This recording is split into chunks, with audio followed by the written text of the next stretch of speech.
Ngayong araw guys ay nagsurusuroy na naman kami sa dagat at bawat madaanan namin hindi talaga namin papasailuin at nanguha na rin kami na parang bato dito na kinasun pero napakasarap talaga ay food trip. As you can see naman guys, talagang tinigtigan lang namin at ayan ang kung nakikita nyo naman na parang talaba yung kurma niya at pinaksyo namin, kinilaw at pinood trip dito sa dagat namin at for sure na mabubungkag na naman ang mga bahaw nito kaya samahan nyo kami.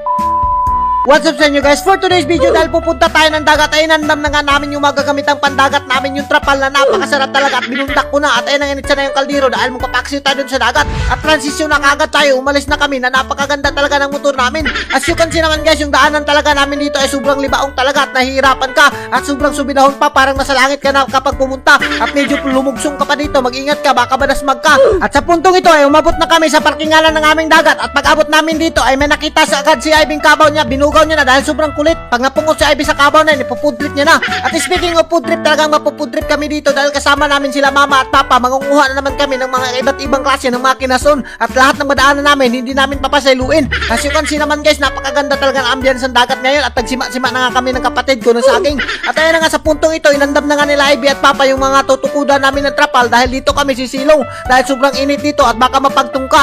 At ayun na nga sa puntong ito, nakakita na kagad si Ivy ng saang dito na napakasarap talaga at sobrang dami, sumalubong kagad sa iyo. At ayun na nga si mama, ayan nga pala yung kinuha namin dito na parang talaba yung forma niya pero hindi namin alam anong pangalan nito at binutang na nga namin sa balde at tinistingan na nga ni mama kung may luon ba. As you can see naman guys, napakasarap daw niyan kilawin at talagang ngayon pa lang ako makatisting magkilaw niyan at kung nakikita nyo naman guys, may isda pa sa loob ng kinaso na yan, ewan ko kung bakit. At sa puntong ito, kung nakikita nyo naman, surusuroy lang talaga kami dito sa dagat dahil ito lang naman yung lingaw namin. At sa puntong ito, as you can see naman guys, nakakita na si papa dito ng bakasi at hindi niya napinsaylo, binunawan niya na, talagang bihid yung bakasi at dahil lang nga, buhay pa nga, talagang tiniwasan niya otro at hindi niya na talaga pinasaylo. Kung nakikita nyo naman, nawala na talaga ng buhay yung bakasi, ako nalungkot sa bakasi. As you can see naman guys, talagang binutang na namin at may nakita pa nga sa Ivy dito na kinaso na parang bato yung kurma pero hindi niya na pinasaylo at initsa na niya sa balde na hilo. At sa puntong ito ay nakakita na naman si papa ng bakasi dito at tinigbas niya na at ayun na, kung nakikita nyo naman, sobrang buhay pa talaga ng bakasi. Ang tibay talaga ng bakasi na yan, talagang sobrang haba ng buhay at ayun na nga, napungot na si papa, binutang niya na lang sa balde na hilo.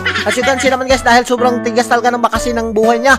At sa puntong ito ay nakakita na naman si papa ng bakasi at binutang niya na talaga sa balde na hilo dahil ang hirap niyan patayin at pag nakagat ka ng bakasi, impas yung kamay mo, talagang magdudugo yan. At kung nakikita nyo naman guys, napakarami na nang nakuha ni mama ng makinaso na parang bato dito pero napakasarap daw niyang kilawin at titisningan natin yan dahil ngayon lang tayo makatitisning yan. At kung nakakita ka na sa inyo nito at mag-comment ka kung nakita nyo na ba yung mga ganitong kinason dahil sobrang dami naman talaga dito sa amin at hindi talaga to kinukuha. Pero ang sabi ni mama ay napakasarap daw niyang kilawin at nung bata pa sila, yan daw yung mga kinukuha nila. As you can see naman guys, tunga na sa balde yung kuha namin at may mga saang pa rin kami. At sa puntong ito ay nakauwi na kami at sobrang dami nga nang kuha namin. As you can see naman guys, binubuo na talaga namin dahil hihinluan na namin yan. At sa puntong ito ay hininluan na nga ni Ivy dahil talagang gagugusla at nagugutom na kami. At inandam ko na nga yung beauty dito at sinik ko kung may hungaw ba dahil kahapon ay talagang sumiga yung beauty namin. At sa puntong ito ay tinabagan na nga nila papa, mama at Ivy yung paghinlo ng mga kinason para mas mapadali dahil mas mapadali talaga yung pagkain namin kapag nagtutulungan kayo. At ayun na nga, niwan na nga ni mama yung bakasi dahil papaksiwin natin yan na napakasarap talaga.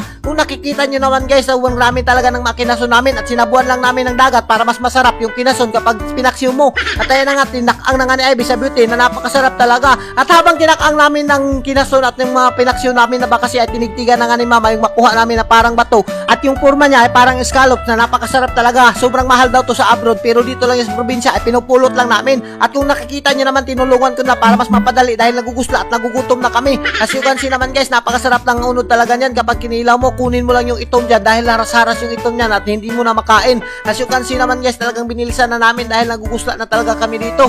At ayun na nga, sobrang saya naman talaga namin dito kapag ganito yung maulam namin at siguradong mabubungkag na naman ang mabaho nito. At sa puntong ito ay kumulo na nga yung pinaksyon namin at hinaon na nga ni papa yung una yung bat dahil kikilawin namin yan. As you can see naman yung bat guys, napakasarap naman talaga niyan kilawin kapag medyo nilapuhan mo ng konti. At ayun na nga, hiniwa na nga ni mama ng mabilis dahil talagang nagugusla na si mama. Sa puntong ito, sa hindi naasang pangyayari ay naabutan kami ng tao ba talagang nasabuhan yung mga kanon namin kaya bumalhin kami. At kung nakikita nyo naman, napakarami talaga ng tukod ng trapal dito guys dahil Domingo ngayon. At ayun na nga, sa puntong ito nakabalhin na kami at tinimplahan ko na kagad yung kinilaw. At ayun na nga, as you can see naman guys, kinumot-kumot ko na ng suka para mas malalong mawala yung mga haras-haras niya. At ayun na nga, talagang binilisan na namin pagkumot. Iwan ko ba kapag kinilaw ay kailangan mo talagang kumutan ng suka at asin para mawala talaga yung haras niya dahil napakasarap niyan kilawin kapag wala na yung haras. At sa puntong ito ay binutang ko na nga yung mga labasan natin na napakasarap talaga at tinimplahan ko na ulit ng suka. at talagang sobrang sarap nito at mabubungkag na naman ang mga bahaw nito. At sa puntong ito ay talagang binuak na nga ni Ivy yung saang namin na nagkikilawin din namin yan na napakasarap talaga. At ayun na nga, pinusaan ko na nga yung sili natin na kinilaw na napakasarap talaga. At siguradong hindi ka magmamahay kapag nakatilaw ka ng kinilaw na to. At may mga saging pa kami, mga bahaw na dala namin dito at siguradong mabubungkag na naman ang mga bahaw nito. At speaking of bungkag, talagang minungkag na nga ni Mama yung bahaw at sinimulan na nga namin yung min-event namin na kainan dito. At ito talaga yung mga pinakahihintay ng mga viewers natin na video nito. At kung umabot ka sa video na to ay magpasalamat ka dahil magugusla at nagugutom ka na naman dito sa kakafood trip namin. As you can see naman guys, yung saang napakasarap talaga at yung bakasi talagang binirahan na ng kapatid ko. At talagang sobrang sarap na sarap daw siya ng bakasi at ayun na nga si Mama, binirahan niya na nga yung mga kinilaw namin na napakasarap talaga. As you can see naman guys, ganitong buhay lang talaga sa probinsya ay hindi mo na kailangan gumastos ng malaki at kontento na kami kung anong meron kami ngayon. Kaya sobrang saya naman talaga ng buhay namin at ayun nga, talagang binirahan na nga namin ng bakasi. At ayun nga, kung nakikita nyo naman si Ivy, talagang sobrang tuwang-tuwa siya dahil ngayon lang daw siya nakakain ng ganitong kinasun na kinilaw na napakasarap talaga. At talagang hinapaan na ni Papa yung kaldero na sobrang laki talaga at talagang mabubungkag na ni Papa yung bahaw at sinungit niya pa yung kinilaw na napakasarap talaga. Kung nakikita nyo naman yung kinilaw guys, talagang maglalaway kayo dito sa sobrang sarap kasabayan pa ng maraming sili at siguradong mapupupo na naman talaga yung mga bahaw nito. At ayun nga, si Ivy talagang binirahan niya na at siguradong maglalaway na naman ang mga marites na nanonood sa atin. Alam nyo ba guys, subukan yung testingan yung mga ganitong food trip at talagang hindi kayo magmamahay dahil napakasaya na at wala ka kapang gasto pero mabubusog ka talaga at malilingaw pa ang mga pamilya mo. Kung nakikita nyo naman guys, inabutan na kami ng taob dito pero taob lang yan, talagang nagugusla at nagugutom na kami at sumuno pa nga si Mama dito ng napakasarap na bahaw talaga at hindi na pinasaylo. At kung umabot ka sa video na to ay for sure na magugusla at magugutom ka at wag mo na rin kalimutan mag-share and like kung nagustuhan mo yung video na to. At hanggang dito na lang kami, don't forget to like and share sa ating mga video para mas marami pa tayong food trip. At shoutout nga pala kay Ma'am Divina Sheila de los Arcos from Northeastern Mindanao University. Mabuhay ka ma'am hanggat gusto mo!